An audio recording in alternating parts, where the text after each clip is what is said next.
It's one of these fairly untouched wild areas of Montana, one of the most rural areas of Montana. And there's something quite special about growing up in that landscape. My family's been ranching in the Otter Creek drainage for 5 generations.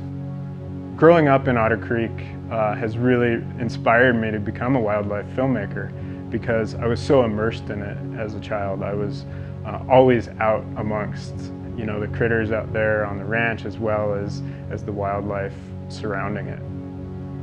An interesting aspect about that whole area, southeastern Montana, is the kind of abundant natural resources out there. So it's always been a target for extraction, whether it be methane or coal.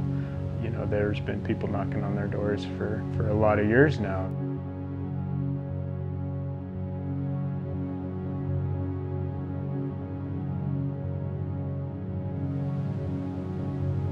Multi-generational ranching has been and will always be the stronghold of the economy there.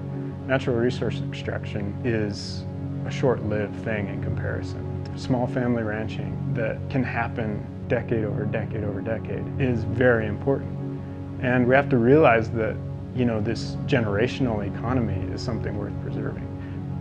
I think we're really focused on how much royalties is our state going to get, how much is it going to, help the tax base. But, there's true value in, keeping these places and a way of life intact. I think people in general want to know that these small family ranches still exist in Montana. They want to know that these really rural areas, wild areas, remain intact. It is economically important, I think it's ecologically important, and it's appreciated by the people that live there. They know that it's a great place to live.